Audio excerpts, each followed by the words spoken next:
Let's take a moment to connect the dots.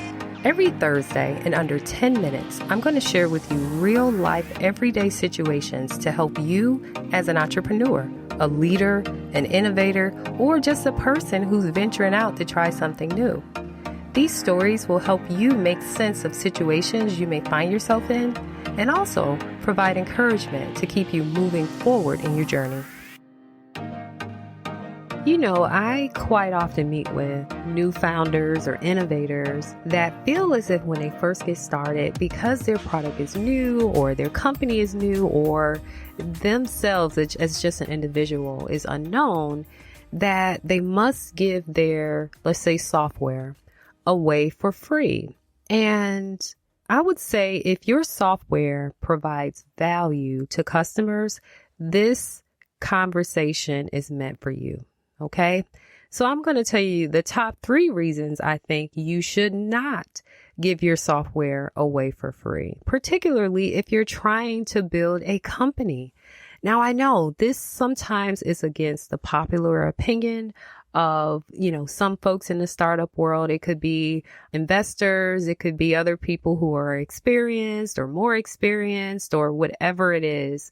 And I want to say that it's important that you charge for your product, because otherwise, how do you know that you have value that people are willing to pay for? Now, of course, there are different circumstances for different products, but I'm going to focus right now on, let's say, even if you have a physical product, but also a software product. These things cost money to create, and your innovation does not have to be free in order for people to try it if it actually provides value. All right. So let me tell you the top 3 reasons I would say you should not give your software away for free. Number 1 is free customers almost never turn into paying customers.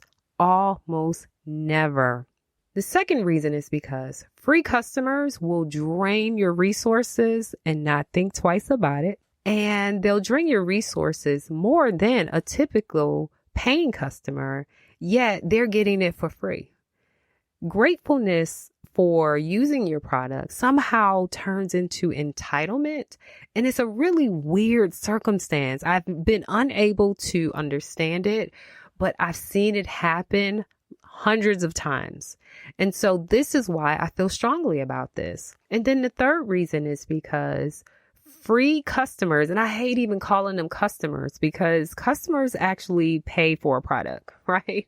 So let's just call them users, right? And I don't even want to use the term users because that can even be taken in an odd way. But free customers, free users, they typically have very few good things to say about your product, if any, once they've gotten it for free. You see, when they do that, it justifies how and why they did not become a paying customer. See, they have to find things wrong with you, the product, the business, something to justify why they don't pay for it. And so that's one of those things that's just part of human nature. We make decisions and then we justify it afterward. But a lot of times products that are free attract a certain demographic of people who are not willing to pay for anything anyways. And so when you're trying to build a business from scratch and you're trying to be innovative and do something unique that costs money to create, to grow and to scale, it is impossible to focus on giving it away for free if you want to gauge whether or not this is a business that could be sustainable and hold on its own without investor money. You know, I've discussed these issues many times before and really with almost every client that even thinks that they want to try this, right? Now, remember, users and customers are not the same thing. Users may be the people who attract the customers. And I always use Facebook as an example. So everyone who has an account on Facebook, all of us who have a free account, we are users. The companies that pay for advertising, for the ads and all the different things that come up in our timeline, now those people, those are customers. You see, they pay the bills for Facebook. They actually bring money into Facebook, but we as the users help attract them. the more we're engaged and the more we're on the platform, the more Facebook can charge for their ads. You see how that works? So that's not, if you're not a Facebook type of business model, that makes it really difficult to build a business. You know, at my company, TPM Focus, I know we have a lot of alternative point of views. One of which is we believe you should focus on providing value with your product.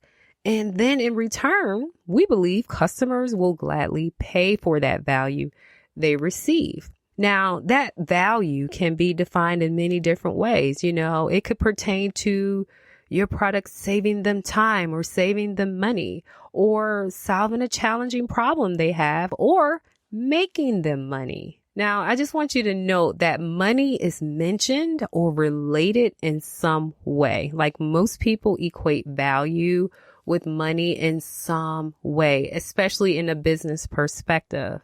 So why should your customers save money or make money from using your product while you earn $0 for providing them with the value, right? Somehow I'm just unable to come to grips with that, especially for an already struggling bootstrapped startup. I just cannot come to terms with them giving away value for free.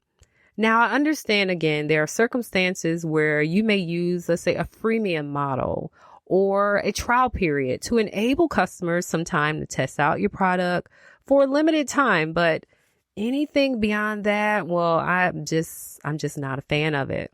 Most of the time, what people are expecting is something called reciprocity. You may think, hey, I give someone something for free.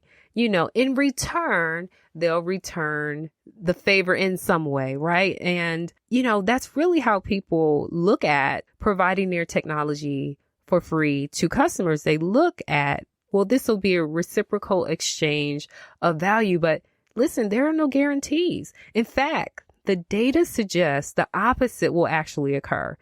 The people who got your product for free will not buy it at all. In addition, as soon as you start trying to propose that they start paying for it, they'll switch to another similar technology that fulfills their needs. See, they use your product to allow them to figure out what they need, what they want, and what they like, and then find it somewhere else cheaper. You see how that works? Are you offended by that? Don't be. That's just part of human nature. And I always say people are complex. Humans are complex. It's not as simple as it appears. And, you know, we're all very different.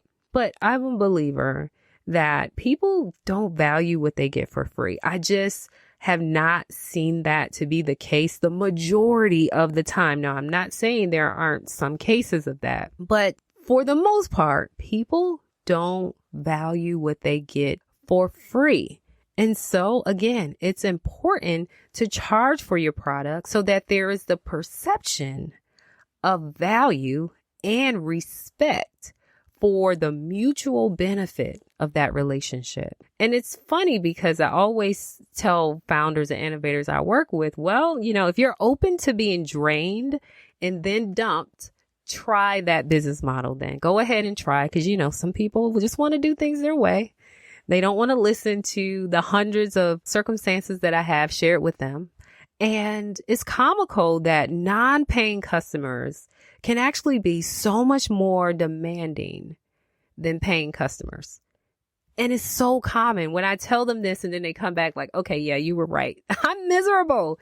These people have driven me crazy. And so we had a client that sold a teaser product for $1.99. And it was actually a loss leader for them. Basically, they lost money on every sale because of transaction costs with their credit card processor. So it was a loss leader for them. They made no money on it, but they used this teaser product and only charged $1.99 for it to attract what they thought would be quality, qualified customers to their business.